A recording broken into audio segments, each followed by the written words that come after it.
Hoje aqui estamos entrevistando duas pessoas que realizaram uma pesquisa sobre blocos econômicos, livre comércio, entre outros assuntos relacionados. Primeiramente, bom dia, Pamela e Adriele. Me fale sobre as pesquisas de vocês e sobre os temas que vocês pesquisaram.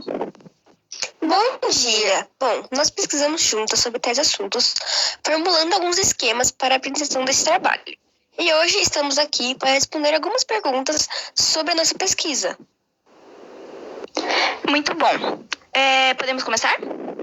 Claro!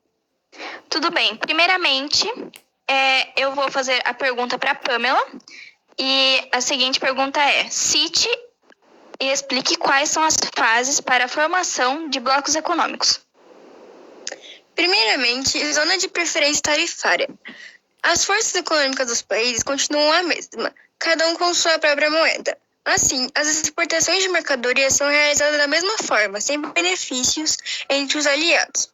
Nesse início, é preciso estudar e determinar quais serão os preços das trocas de produtos que serão importados entre os países e suas tarifas, assim sendo um fator benéfico em relação aos impostos apresentados e fortalecendo a economia.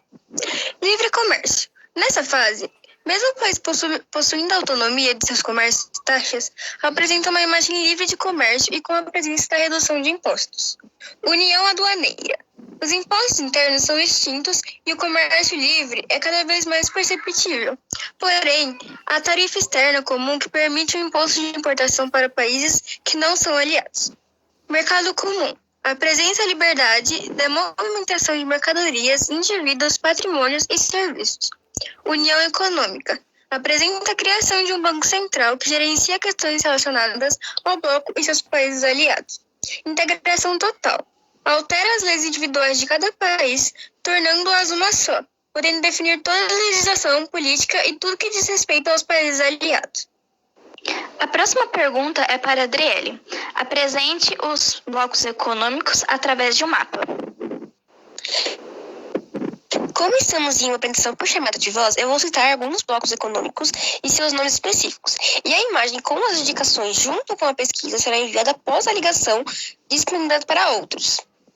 E os blocos são UE, União Europeia, ALCA, Área de Livre Comércio das Américas, Mercosul, Mercado Comum do Sul, NAFTA, Acordo de Livre Comércio da América do Norte, APEC, Cooperação Econômica da Ásia e do Pacífico, SEI, Comunidade dos Estados Independentes, OMC, Organização Mundial do Comércio, OEA, Organização dos Estados Americanos, OPEP, Organização dos Países Produtores de Petróleo. Muito bom. Pamela, você pode me responder a seguinte pergunta. O Brasil faz parte de algum bloco econômico? Se sim, qual? E quando foi firmado este acordo? Posso sim. Bom, o Brasil faz parte do bloco Mercosul, junto com a Argentina, Paraguai, Uruguai e Venezuela. E o acordo foi firmado em 1991, de acordo com as nossas pesquisas. Próxima pergunta é para a Adriele. Quais são os acordos de livre comércio? De acordo com o GATT, para que um acordo seja considerado uma zona de livre comércio, é necessário que os bens comercializados entre os membros do grupo sejam superiores a 80%. Para essa relação, os países parceiros reduzem ou eliminam as barreiras alfandegárias sobre os bens comercializados, estimulando o comércio entre os membros dos grupos e garantindo a livre concorrência. Um bem comercializado nacionalmente terá o mesmo preço de um bem comercializado em outro país signatário. Adriele, explique Brexit e o que significa essa expressão e o porquê para este nome. Foi denominado de Brexit o processo de desligamento do Reino Unido da União Europeia. O significado da expressão é a junção das palavras inglesas Britain, que é Bretanha, e exit, que é saída. Em 2016, foi realizado um plebiscito onde os eleitores britânicos puderam decidir se o Reino Unido deveria deixar a União Europeia e 52% foram a favor desse desligamento. Isso pois muitos britânicos não eram a favor do país aceitar imigrantes e os culpavam pela pobreza da população. Outra razão é que para eles não existiam benefícios de se participar de um bloco econômico. Pamela, cite as vantagens e desvantagens dos blocos econômicos. A principal vantagem da União Econômica entre os países é a redução ou eliminação das tarifas de importação. Isso permite a compra de produtos mais baratos. A redução da tarifa alfandegária também estimula a circulação de pessoas e mercadorias. Entretanto, aquelas empresas que não possuem estrutura para concorrer com os rivais do mesmo bloco irão falir.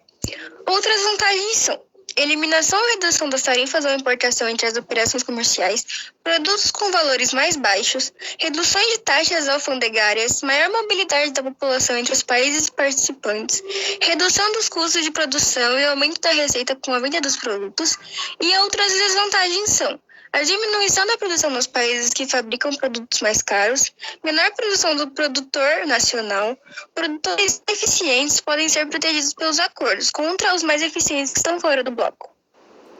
Adriele, cite as diferentes moedas utilizadas nos países membros de cada bloco econômico citado abaixo e a cotação de cada moeda em relação ao real, contendo o dia e hora em que a mesma foi feita. Bom, vou começar falando da União Europeia. Alemanha. 1 euro é igual a 5,81 reais brasileiros. França. 1 euro é igual a 5,81 reais brasileiros. Itália. 1 euro é igual a 5,81 reais brasileiros. Reino Unido. 1 libra esterlina é igual a 6,45 reais brasileiros. Portugal, 1 euro é igual a 5,81 reais brasileiros. Mercosul. Argentina, 1 peso argentino é igual a 0,034 reais brasileiros. No Brasil, 1 real é igual a 1 real brasileiro.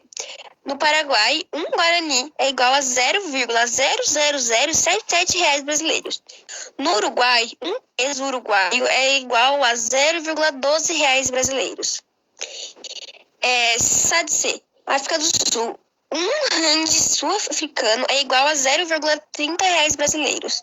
Na Angola, 1 kwanza é igual a 0,0090 reais brasileiros. Malawi, 1 kwacha do Malawi é igual a 0,0069 reais brasileiros. Na Botsuana, 1 pula é igual a 0,44 reais brasileiros.